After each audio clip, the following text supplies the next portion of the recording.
Xavier said yesterday afternoon went well. Yeah, and how about you, Ayaka? What were you up to yesterday? After we split up, Ayato went to see Udex Nervillette at the Palais Marmonia. I was originally thinking of going with him, but he said he could manage it himself. He told me to go see the sights around Fontaine and to enjoy the local culture. So I rode the aquabus with Yoimiya and visited the opera house on Aranias Island. Yeah, you wouldn't believe what we saw there! 2 mechanical puppets that were dancing together! You've already seen them, right? Yeah, those two! Amazing, aren't they? We sat and watched for quite a while. It was mesmerizing, like we could keep watching them forever. Oh, it was the same for us the first time we saw them, too! Afterwards, we went swimming at the beach! Well, diving, to be exact. It was the first time I ever breathed underwater! I held Ayaka's hand and we counted down together. 3, 2, 1, and then splash! We were beneath the waves.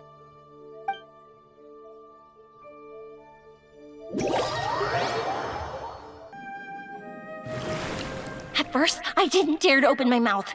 But once I couldn't hold my breath any longer, I decided to take a big breath in. Turns out the water wasn't as salty as I imagined.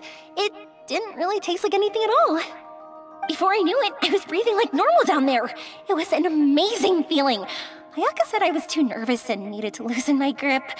She got used to everything way faster than I did.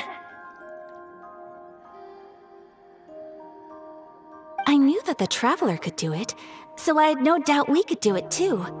That helped me feel at ease as soon as we dove in. The underwater world in Fontaine truly is beautiful. I love seeing the romaritime flowers blossoming underwater, like little candles lighting up the streets at night. Yeah, and there were so many creatures that we've never seen in Inazuma. Like those fish that shimmer like a sword blade. Whoosh! Oh, and those big fish that call when they see people. Ooh. Oh, you mean Hunter's Rays and Blubber Beasts. I just love the name Blubber Beast. Just wait till Pops and the others hear about this. They probably won't believe a word I say.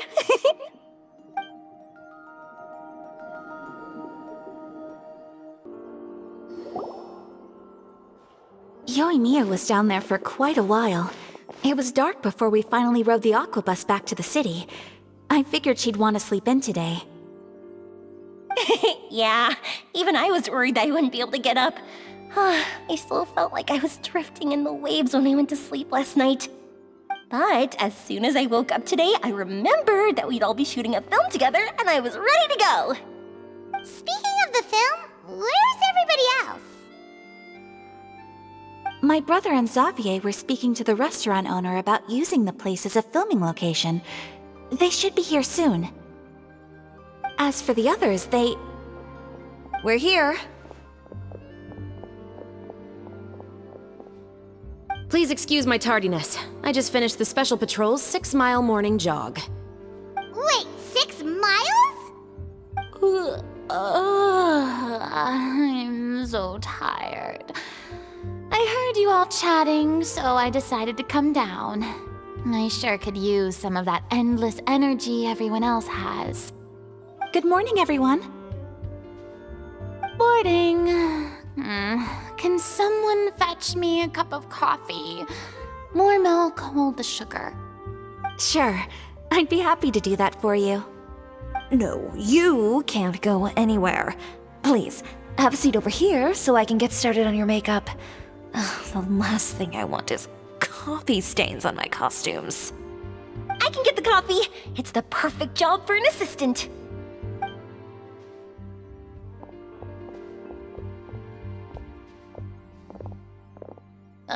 So much energy. Seriously, what's her secret? Oh, Yoimiya's always like that. But you sure look exhausted, Farina. It's because you're not used to waking up so early, huh? Of course not.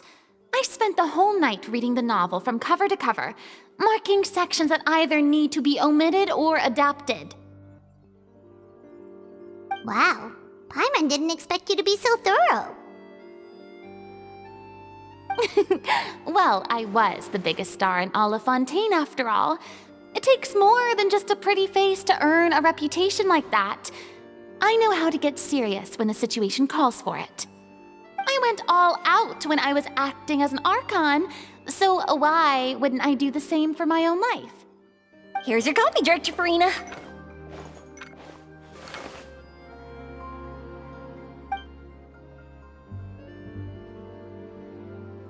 Oh, thank you. The sound of being called director and the aroma of coffee feels almost as refreshing as hearing the birds chirping in the morning. Ah, it seems everyone has managed to arrive on time. We've reached an agreement with the restaurant owner. We are free to use the second floor to shoot our film. Really? That's great! He is really looking forward to our film and hopes that providing his restaurant as a filming location will attract more customers. Well then, Mr. Xavier, I'll leave the rest to you. Okay, thanks. First, I'd like to introduce our new members. This is our prop manager, Veronique. She'll be in charge of all the film's props and items. And this is Bonneau, our lighting technician. He'll be in charge of lighting and illumination to set up each scene's atmosphere. Wow. Sure feels like we have some real professionals joining the crew now. First of all, please allow me to first express my sincerest gratitude to everyone in the crew. When my investor informed me yesterday that he wouldn't be able to provide the funds, I really thought that this was the nail in the coffin for this film. I had no idea that I'd find so many people willing to help me on such short notice. Thank you. Thank you all from the bottom of my heart. No need to be so cordial, Mr. Xavier. We're all honored to be a part of this. Your works made a profound impression on me when I saw them back in Inazuma. I am sure that someday, this film will be remembered as a prime example of cultural exchange between Fontaine and Inazuma. Yes, the story is the reason I agreed to join. I can't bear to even imagine what this film would look like without the very best director. Anyway, I would like to make a promise to everyone that as the producer of this film, I'll do whatever I can to ensure that everything goes as smoothly as possible. This is not just my film. It also embodies the thoughts and feelings of every person here, as well as the endless effort we are about to pour into it. So, without further ado, the Two Musketeers will officially begin filming now! You may take it from here, Director Farina. All right, listen up, everyone.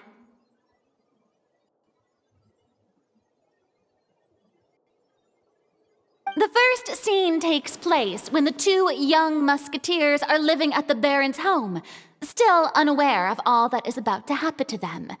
We'll need props and lighting to set the scene. Our lead actors can go get their makeup done, and extras, please take this time to go over your positions. Whoa. Seems Farina's really kicking things into gear as the director.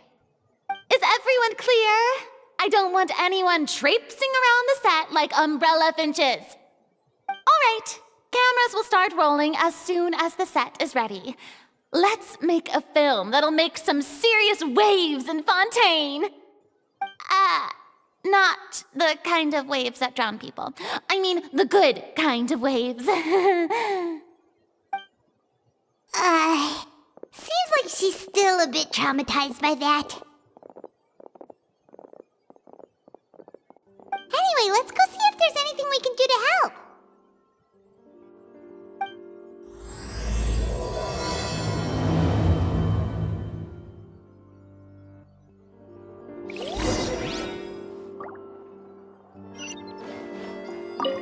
I don't need any help here. Why don't you try asking someone else?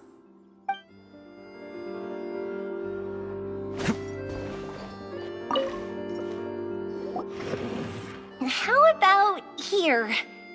A little more to the left. You got it. Yeah, do you need a hand? No, I'm fine. You know, doing the lighting is kind of like designing a fireworks show. It's interesting to imagine what kind of atmosphere the lights will create. I heard that the Traveler will be operating the camera and Paimon will be the clapper loader, right? Those roles are just perfect for the two of you. Really? Is that because it'll be easy for Paimon to hold the clapperboard while flying? Well, sure, there's that, but that's not exactly what I meant. I just think that after all your journeys together, you two must have developed a super close bond and just naturally know how to work with each other. If I'm not mistaken, the director will want the cameras rolling as soon as the clapperboard goes clack. Oh, I see! It's amazing to see the magic behind filmmaking. Yoimiya, we need lights over there too. Oh, on it! I've got to get back to work. Chat with you later. Oh, it's exciting to see so many people working together to bring the film to life.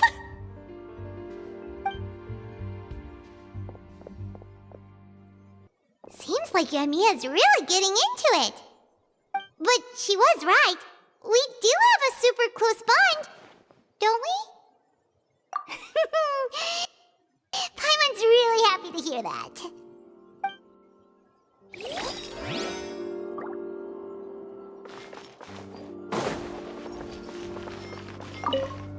Ah, so this is what a musket looks like. Not exactly.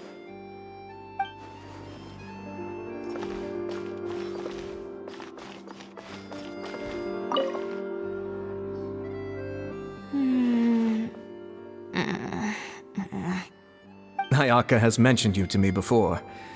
She said that you two were great friends when you were kids. No talking. I'm thinking about how to do your eyeshadow. Ah, yes. To help me really look the part. To achieve a more young and naive look for this scene. Are you saying the wrinkles around my eyes are too deep? You just have too much of a calculating look in your eyes. You sure don't mince your words. It seems you really haven't changed much. Quiet.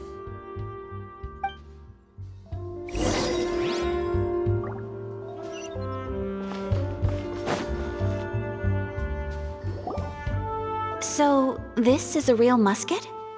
No, it's just a prop weapon. Not bad. Have you seen a real musket before? Only in books and newspapers. I made this one based on the relative shape and proportions I saw in reference images. When we're filming, some special gunpowder will be applied around the muzzle, which will help create the flash and smoke effects of a real gun being fired. Which means it'll be up to the actors to portray the recoil. That's right. The sound effects for gunshots will also be added in post-production. Thank you, Veronique. I think I know where to start now. However, the musket's gears and firing pin could still use some work.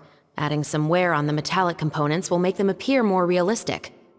Also, be sure to rub the muskets with some oil each time before we start shooting. That'll give the impression that the firearms have been well maintained. Good point. You seem to know a lot, Miss Chevres. I assume you use these types of firearms on a regular basis? Yes, I perform routine maintenance on my weapons every day. Just like we as people need to eat and sleep, muskets need to be cleaned and maintained. I also perform similar care for my sword every day, and familiarize myself with its shape and weight, to the point where it feels like a natural extension of my body. Yes, this way, our weapons will never betray us in the heat of battle. Yes, well said. It seems we have the same philosophy on this topic. Oh, sounds like they found a common interest to talk about. Though these props differ from the muskets I use, I can still give you some pointers. Good. I look forward to your instruction. First and foremost, never point the weapon at anyone, regardless of whether it's a real or prop weapon or whether you're holding it or it's on the table. This holds for any time when you're not actively engaging an enemy. Okay, understood. When aiming the musket, extend your arm so that it's level with your shoulder and use your eye to look down the weapon's sights. Like this? Not bad. Now, try saying your lines. The This is the end of the road for you. Good. Now turn your body a little. That way, you'll give your enemy less of a target to work with. And relax your shoulders. Here, allow me to demonstrate. This is the end of the road for you. Huh. Excuse me, Miss Chiori. Director Farina, there's something I wish to discuss with you. Oh? What is it? Like this? Yes, much better. What do you think? I do see your point. But are you sure you wish to do this? I believe it would be most fitting. Well, if you insist. All right, I understand. Miss Ayaka, Miss Chevres, could the two of you please come over here? Huh? What's going on? Are we gonna start filming now? Let's go see. What is it? I have a question for you, Miss Chevres. Would you be willing to play the role of a musketeer? What? To clarify, I would like to turn over my role to Miss Chevres. But brother... Don't worry, Ayaka. I actually view this as a good thing. I was becoming troubled trying to set aside some time to speak to the staff at the Palais Mermonia. I would like to have some conversations about the cultural exchange between our two countries, and I've heard that the bureaucratic process here can get rather complicated. Now, I will be able to focus on my work. Besides, you also know that I'm not really one for public performances. Are you really sure?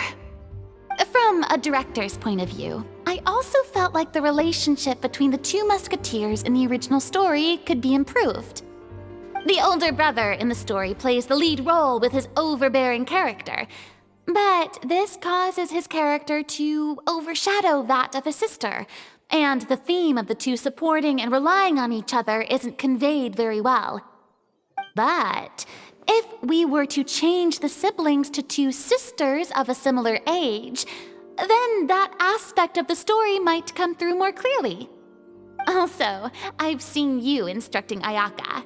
That cold and dignified personality is exactly what we need for the older musketeer. Of course, even with all these insights, the decision should still be made by Miss Chevres. Chevres mentioned that she really likes the story, right? Paimon bets that she'll take the role. All right, I'll take the role. Good. It's decided then. I'll get started on making edits to the script. We'll also need to make some immediate adjustments to the lighting, props, and costumes. Oh, I have a feeling that our adaptation will be even better than the original story. You're doing a great favor for me, Miss Chevres. You have my gratitude. Don't mention it. I like this character, so if anything, I should be the one thanking you. Well, since my brother is the one who brought up the idea, I suppose there's no need to worry. Let's go, Miss Chevres. I look forward to working with you. Please, just call me Chevres.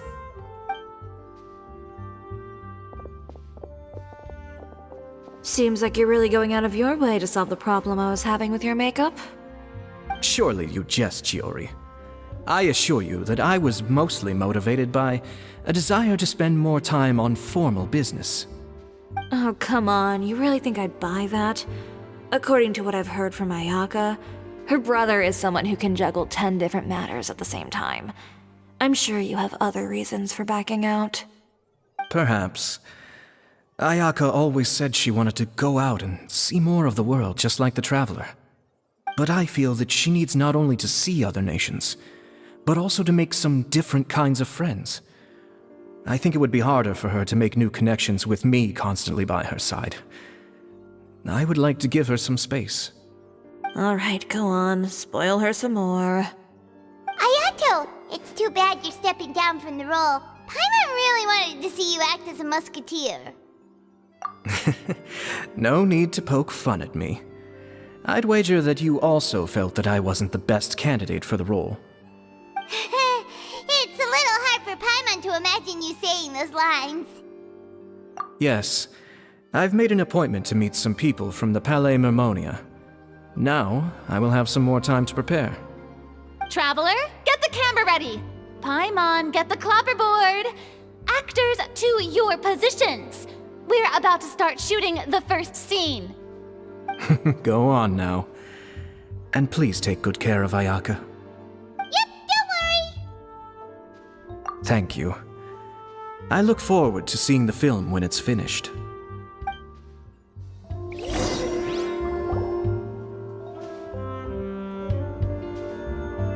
All right, now that we're all here, let me help set the scene for everyone.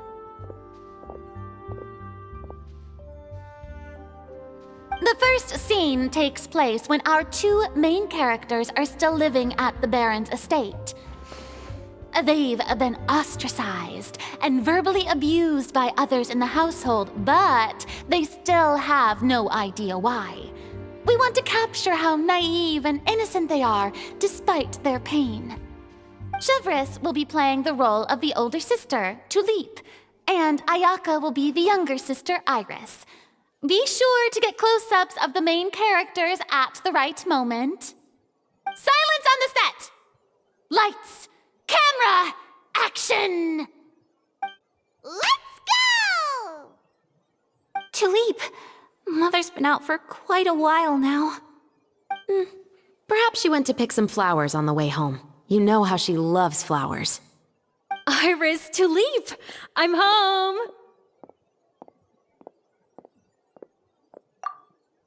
Mother!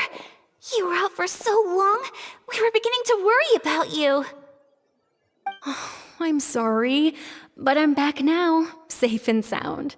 Here, I brought your favorite treat, apple turnovers. Mother, what are those bruises on your hand? Huh?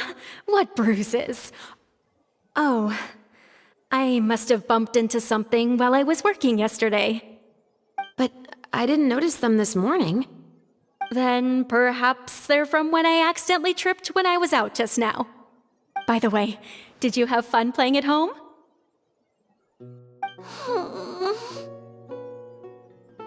What's the matter, Iris? Well, we've realized that no one really wants to play with us. They even took Iris's doll and spat at us. And they even called us names. They said we were... Shh. It's all right. Don't worry. Girls, listen to me. It doesn't matter what anyone says. Don't listen to them. No one can define you with such words. You both have wonderful lives ahead of you. Just like your names. You will both blossom like beautiful flowers. Maybe your time to blossom hasn't quite come yet, but one day, you two will bloom more beautifully than anything else. Don't let the soil you're in now ruin your future beauty, understand?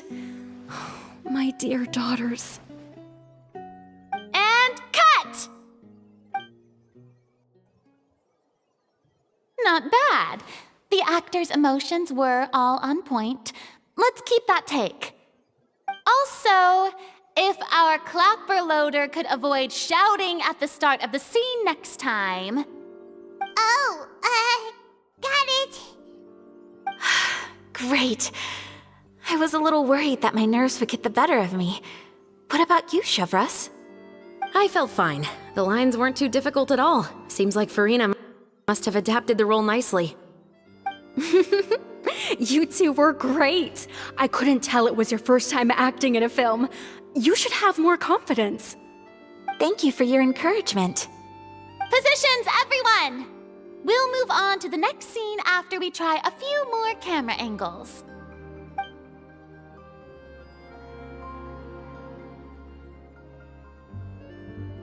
This scene is when our two characters return home, only to discover their mother has been murdered. Ready? Lights! Camera!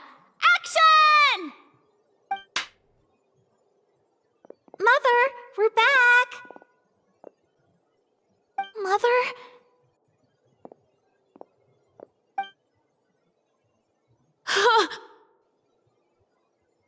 What's wrong, Tulip? Iris, stay away! Huh? Why? What's... Mother! Mother... She's...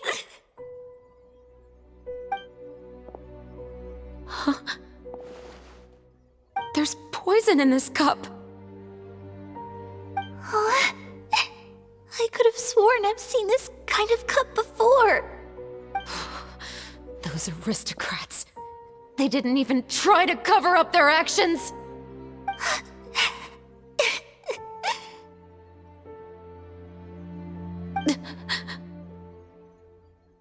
Iris, we need to leave this place.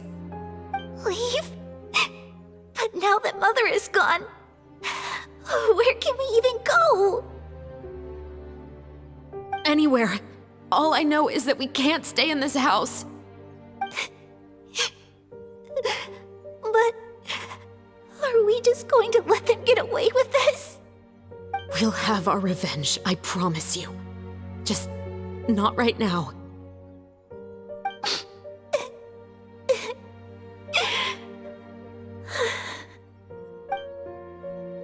Come on, let's go. No, wait. We can't just leave Mother here like this. At least let me leave this rose with her. That's why we went out in the first place. To buy her this flower. All right. Goodbye, Mother. We'll avenge you. Someday. And cut! Beautiful! Great performance! Oh my, you're so amazing, Ayaka! And were those real tears I saw? How did you do it? I was surprised too. Thank you for the kind compliments. Actually, as soon as Director Farina said action, I told myself not to think about anything. I just felt the weight of the moment and became the character. It's quite similar to practicing the art of the sword.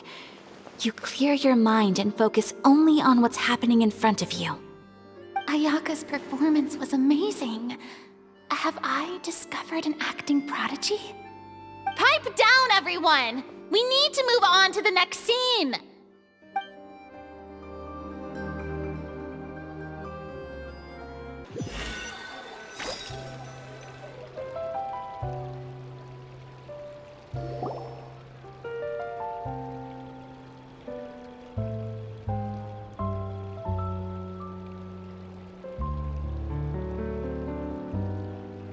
Huh? Are we done already? But Paimon wants to keep playing with the clapperboard. How do you feel, Traveler? Is your arm sore from holding the camera all day? Good work, you two. You too, Shivers. You were quite the actress today. I've read this novel many times before. I have a good grasp of my character's mindset. Anyway, do you remember my request from yesterday? Oh, right! We were having so much fun that Paimon nearly forgot! You have a case where the murders seem really similar to the cases in the novel, right? So, how are they similar exactly? In the story, the main characters grow up to become two musketeers, always using their guns to carry out their revenge. And on each of the victims, they place a rainbow rose as a signal that they've returned. Yes, that's correct. We found rainbow roses just like in the novel. Seems like you're connecting the dots now. Oh, that does sound pretty concerning.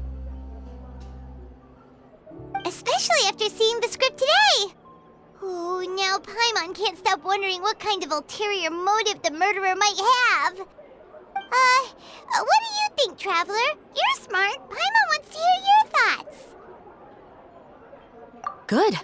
On behalf of Fontaine's Special Security and Surveillance Patrol, thank you for your dedication to justice. There's no time to lose. We should start investigating right away. Follow me. Huh? Right now? But we just got done filming all day! Paimon's so tired! The most valuable intel always comes after nightfall. They are like small, remote islands in the middle of the sea. If you don't stay vigilant, you will pass right by them in the fog. That's how one of my favorite books always puts it, at least. So, where are we going right now? Let's start by checking out some workshops that sell mechanical components.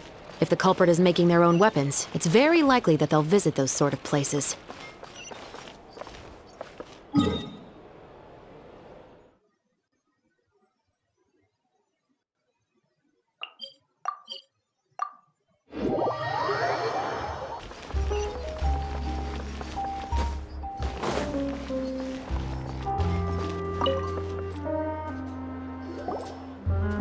Welcome to Le Show's Clockwork Workshop. How can I help you? Hello. I'd like to know if anyone has purchased some special components lately. Special components? Sorry, could you be more specific? I mean the kind of components that aren't typically used for clockwork toys, but for firearms. Huh? For firearms? No, we don't sell those sort of things here. Don't misunderstand. I'm not here to cause any trouble. We are merely investigating a case, and we're hoping that you could cooperate. Well, to be completely honest, I'm not even sure what kind of components that would entail. Has anyone ever purchased components here as an individual rather than on behalf of an organization? We have a lot of customers who buy toys, but those who buy components are all regular customers who buy in bulk on behalf of their organization. Is that so? I understand. Thank you for your cooperation. You're welcome. It's the least I can do.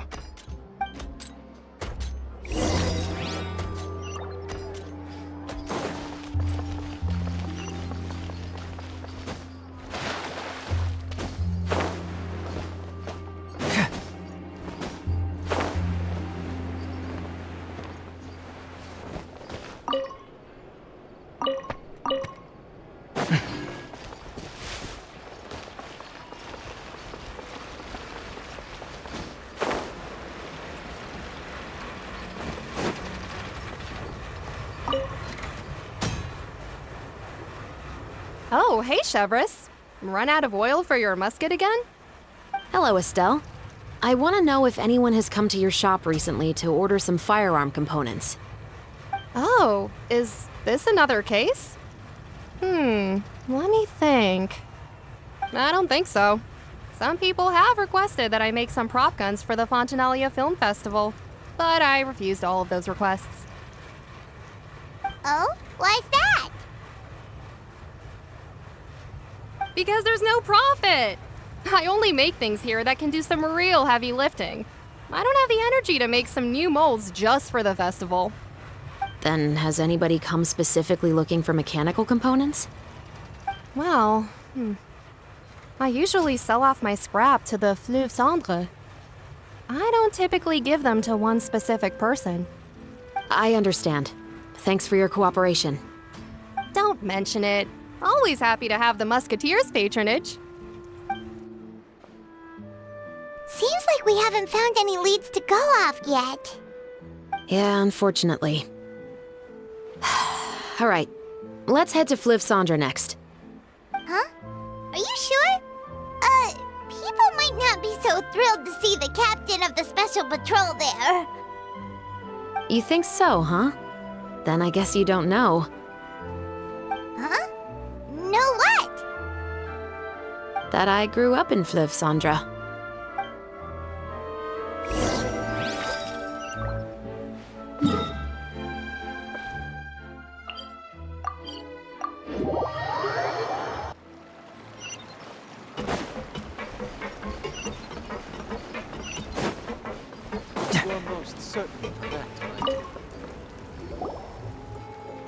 Hello, I'd like to ask some questions.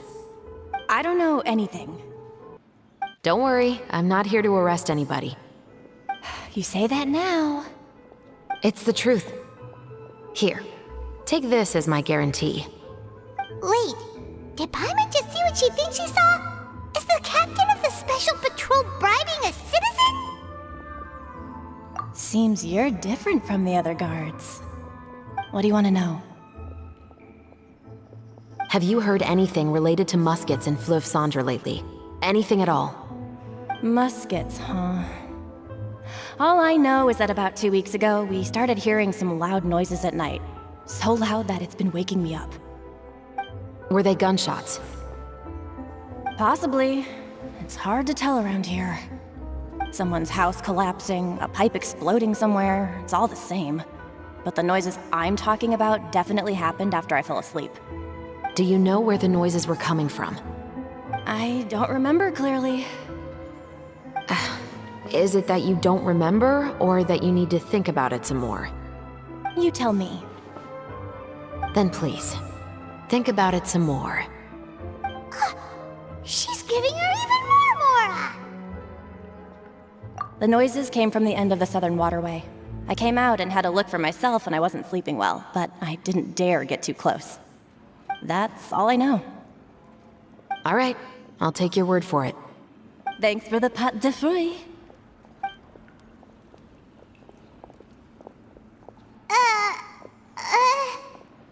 No need to be surprised. I grew up here, remember? I know how to get people around here to talk. My apologies, I'm all out of sweets. Though I do have some other tempting snacks in my custody. Fries, fried chicken, and even onion rings. But taking care of junk food is my responsibility. You're better off sticking to your normal, nutritious diet. Now then, let's keep going.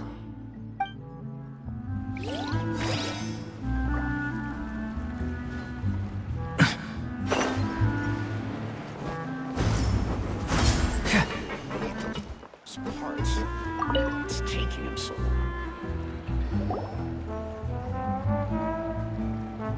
It's been a while, Tetro. Please, just get on with your request. I want to know if you've heard anybody talking about muskets lately.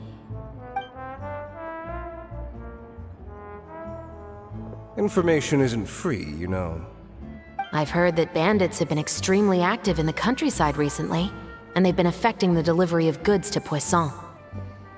I can allocate some more manpower to help out with that problem. What do you say? You're still as helpful as ever.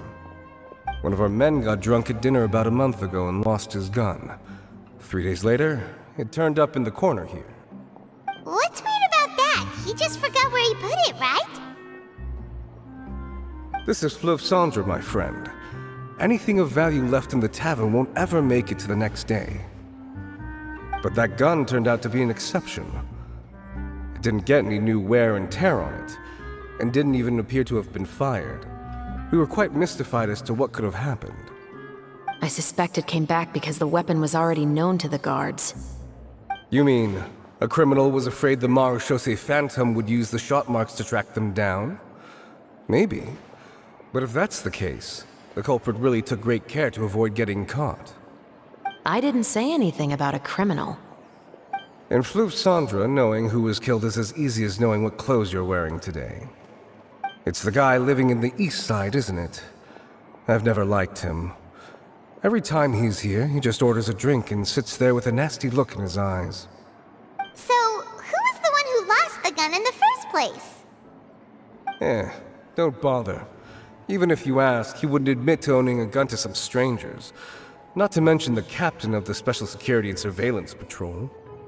He's right. I know you grew up here, Chevres. Even though you're on good terms with the Spina, you've still been gone too long. Not many people know you here now, and a lot of people don't like the Special Patrol. I know. So take my advice and don't show your face too much around here. It's for your own safety. I'll come and go as I please, and I'm afraid I'll be appearing more often due to my work. All right. Don't say I didn't warn you.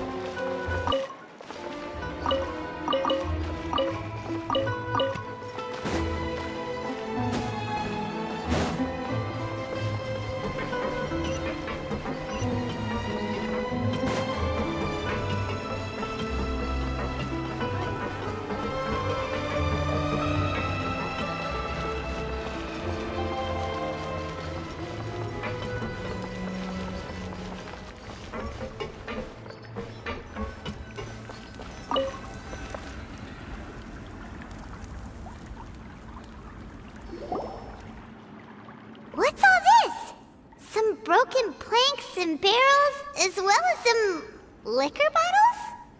Yes, but have a closer look, Paimon. Even though somebody has purposefully tried to clean them up, these are obviously marks from musket bullets. In other words, someone was here trying to improve their shot. They were using the barrels and bottles for target practice. Could it have been the killer? Your guess is as good as mine. Although many people at Fleuve Cendres own guns, few hide the fact from others. And even fewer would go to such lengths to hide markings from practice shots. Anyway, let's go. There might be more to this.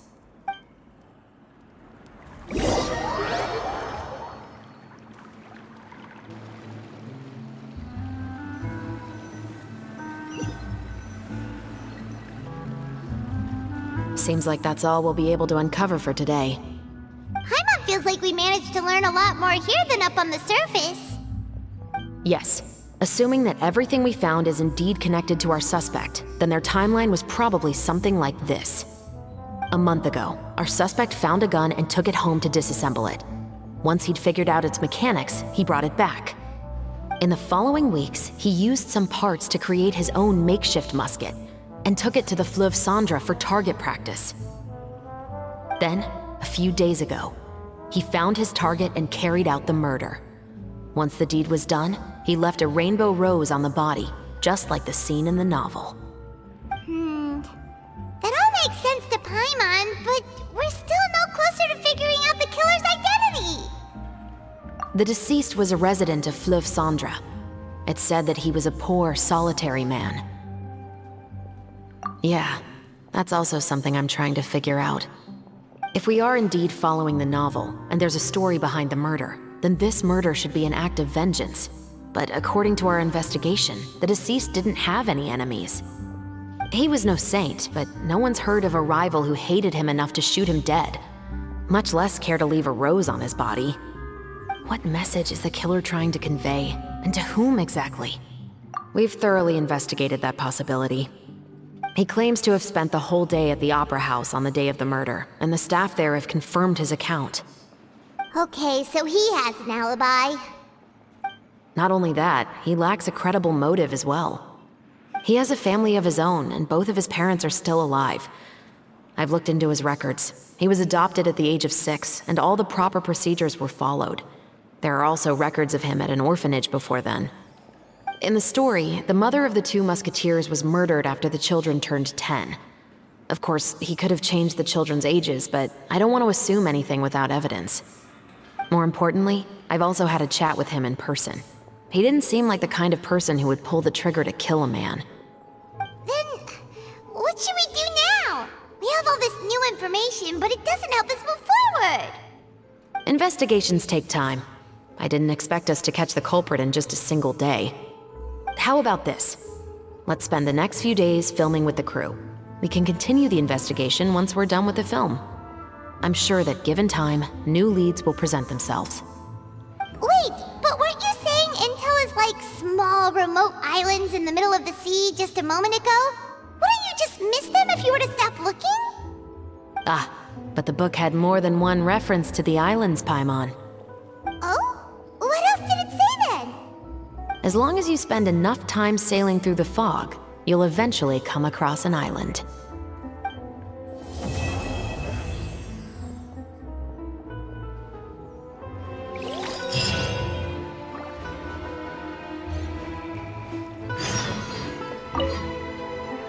What?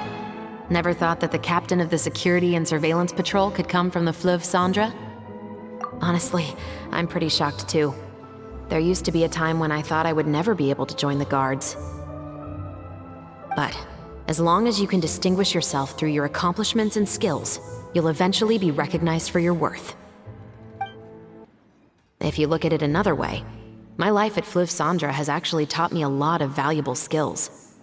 Skills like how to barter with criminals or how to think in their shoes. Of course, I'd appreciate it if you could keep this a secret between us. What? Never thought that the captain of the security and surveillance patrol could come from the Fleuve Cendres? You mean rising through the ranks? It was a struggle, for sure. But as long as you can distinguish yourself through your accomplishments and skills, you'll eventually be recognized for your worth. If you look at it another way, my life at Fleuve Cendra has actually taught me a lot of valuable skills. Skills like how to barter with criminals or how to think in their shoes. Of course, I'd appreciate it if you could keep this a secret between us.